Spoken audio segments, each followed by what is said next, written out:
नमस्कार। आपने अफ़ज़ल गुरु की बात की शुरुआत में तो इत्तेफ़ाक की बात है कि 13 दिसंबर 2001 को संसद पर हमला हुआ था और 20 जनवरी को कुछ 3-4 टीवी के जर्नलिस्ट ने अफ़ज़ल गुरु का इंटरव्यू किया था, उसमें मैं भी एक था। तो मैं अपने उस इंटरव्यू के तजुर्बे से आपको बता रहा हूँ कि उस वक़्त वो पुलिस कस्टडी में था। लेकिन अफ़ज़ल गुरु ने 2-3 बातें कही थी कि वो गाज़ी बाबा से मिला, उसने स्टिगर कार के लिए अरेंज करवाया। एक बड़ी महत्वपूर्ण बात उसने कही थी, जब मैंने उससे एक सवाल पूछा कि क्या आपने जो किया उसका कोई अफ़सोस है आपको? तो उसने उसका कोई जवाब नहीं दिया अफ़ज़ल गुरु ने, लेकिन कहा कि मैं माफ़ी नहीं माँगूँगा आपने किए की। मैं कोई दया याचिका तो उस वक़्त सवाल नहीं था क्योंकि पुलिस कस्टडी थी और मुझे बड़ा आश्चर्य हुआ। अगले 4, 5, 6 साल तक मैंने देखा कि कोई किसी तरह की अफ़ज़ल गुरु की तरफ से कोई माफ़ी या इस तरह का कोई वो नहीं किया गया। जितना मुझे याद आ रहा है, अफ़ज़ल गुरु की पत्नी ने बाद में दया याचिका लगाई थी और उसपे बहुत सारे लोगों ने दस्तखत किए थे। मैं आपसे ये जानना चाहता हूँ, आपने बहुत छोटे में उसका गाना गाना और जो आखिरी वक्त था अफ़ज़ल गुरु का उसका ज़िक्र किया, लेकिन अफ़ज़ल गुरु किस तरह का कैदी था और आपके साथ जो आपका जो तजुर्बा है अफ़ज़ल गुरु की फांसी का, उसे आप कैसे डिस्क्राइब करना चाहेंगे?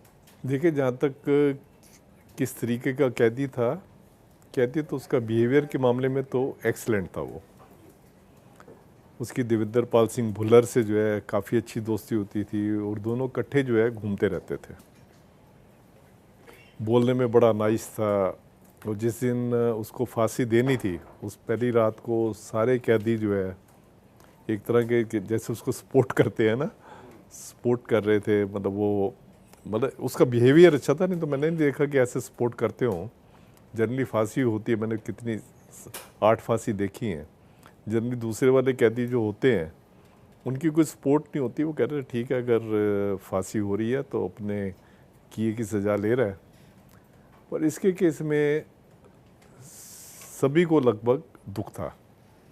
जो आपने कहा है कि आपने उसको इंटरव्यू किया था, देखिए हमारे यहाँ ये माना जाता है, एक आदमी को जो फांसी जब लगने वाली है तो तब झूठ बोलने के चांसेस बहुत कम होते हैं। बोल सकता है कि हर एक की अपनी पर शख्सियत होती है, कोई भी बोल सकता है, तो उसमें झूठ बोलने के चांसेस बहुत कम होते हैं। जो उसने बताया और जो मैंने अपनी किताब में भी लिखा हुआ है, उसने बताया कि मुझे फंसाया गया। कैसे फंसाया गया? कहता मुझे किसी ने कहा कि आप जब दिल्ली में जाओ, आप फलां फलां बंदे से मिलना, वो आपको पुरानी कार दे देगा, आप उस कार को लेके इसको मिलना। उसने सारी बात बताई और उसने फिर उस पुलिस अफसर का नाम भी बताया कि देवेंद्र सिंह था पुलिस का अफसर जो वहाँ पे जम्मू कश्मीर में था। मैंने उसका नाम लिखा अपनी किताब में कि जिसने सारा उसको इसमें इन्वॉल्व किया है। और उसने मुझे ये बताया, कहता है सुनील जी आप ये बात बताओ कि अगर मैंने टेररिज्म करना होता, टेररिस्ट एक्टिविटी करनी होती तो मैं अपने बेटे को डॉक्टर बनाता।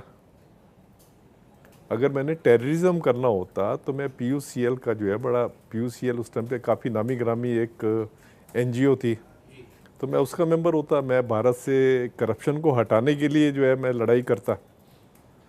और मैं अगर टेररिस्ट होता तो मैंने कुछ क्राइम कभी किया होता। आप कब देख लो, मैंने कभी ऐसा क्राइम नहीं कि मैंने एक भी स्टेटमेंट जो है भारत के खिलाफ नहीं दी।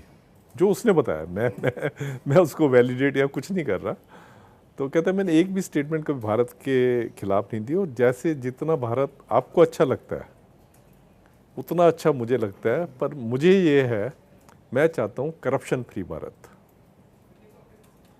और करप्शन फ्री भारत करने के लिए जो कुछ भी ये है, ये मुझे टारगेट किया गया है और मेरा इसमें रोल नहीं है। चलो फिर वो बात होगी। तो मैंने उसको ये बता भी दिया था कि जो तुम हमें कह रहा है इसकी खाली इतनी वैल्यू है, ये एक इन्फॉर्मेटिव वैल्यू है कि तूने हमें बताया।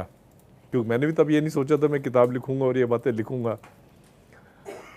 तो ये बात करता रहा। उसके बाद जनरली क्या होता है, आप जिसको भी फांसी लगाने जा रहे होते हो तो आखिरी जो मोमेंट होते हैं बड़ा टेंस होता है बंदा। उसको पता है कुछ एक मिनट में उसकी जान निकलने वाली है। बहुत टेंशन में होता है। और वो जो है एक तरह का ये कह लो, ओपन में आंसू अगर नहीं निकल रहे होते, तो कईयों के तो ओपन में आंसू भी निकलते हैं, तो वो कोई बोलने के मूड में नहीं होता। तो एक्चुअली सारा काम जो होता है सुप्रीम जेल का होता है, जो फांसी देने का मैनुअल में सारा चीज़ सुप्रीम जेल की। मैं खाली एक हेल्पर के उसमें गया हुआ था, एक नुमाइंदा था मैं हेड क्वार्टर का। तो इसलिए वो हेड क्वार्टर का था, तो मेरी तरफ मेरे को ज़्यादा तवज्जो दे रहा था। तो मैंने उससे पूछा, मैंने कहा देख, तेरे जाने के बाद जो है वहाँ पे राइट्स भी हो सकते हैं, तो तुम कोई ऐसी चीज़ बताओ, अपने उनको ऐसा लिख के दो ताकि राइट्स वगैरह ना हो। फिर उसने बहुत सुंदर चिट्ठी लिखी है अपनी वाइफ के नाम पे, जो उसने कहा है मैं दिल से लिख रहा हूँ कि जो भी है, जो भी कर्मों का खेल होता है, मेरे को ये फांसी मिल रही है। तुम बच्चे का, इनके बच्चे का नाम, बेटे का नाम गालिब था, गालिब का आप ध्यान रखना, और जो भी मेरी डेस्टिनी में है मैं अल्लाह के पास जा रहा हूँ, तो तुम वाइफ का ध्यान रखना और सब ठीक ठाक चलाना, बस मेरा आखिरी खुदा हाफिज़ है आपको। ये उन्होंने लिख दिया। दूसरा, जब ये हो गया, उसके बाद वो बैठे बैठे ना एक कहने लगे कि मैं एक मेरे को एक गाना याद आ रहा है, मैं गाना सुनाना चाहता हूँ। तो हमने कहा ठीक है, जब आखिरी उसकी एक तरह की आखिरी इच्छा है, वो गाना सुनाना चाहता है। तो मैं था, हम 8-10 लोग थे, सुप्रीम जेल थे, डिप्टी सुप्रीम जेल थे, और लोग ऑफिसर थे वहाँ पे।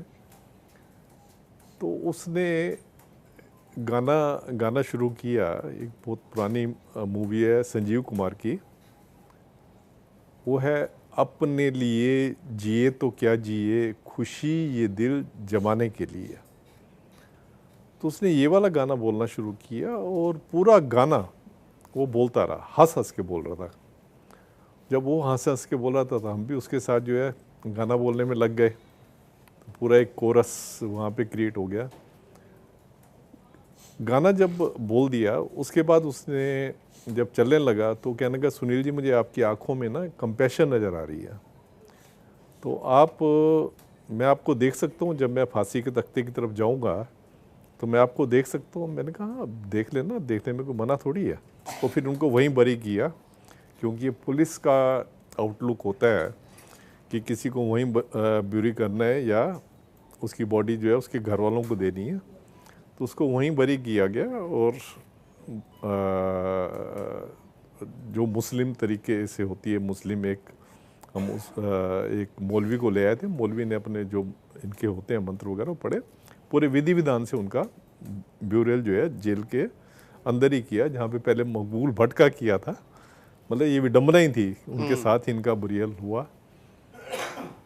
तो एक आदमी, देखें क्या होता है, आपके लिए कोई प्रिजनर बड़ा ही खतरनाक होगा, उसने 50 आदमियों को मारा होगा, आप लोग तो उससे घृणा कर सकते हैं। पर जो जेलर और जो प्रिजनर का रिश्ता होता है, ये वो वाला रिश्ता नहीं होता कि हम ये देखेंगे 50 मर्डर करके आया, पार्लियामेंट पे अटैक करके आया, लाल किले पे अटैक किया। हमारा रिश्ता वो वाला नहीं होता। जेलर का और जो प्रिजनर है उसका रिश्ता होता है गेस्ट और होस्ट का।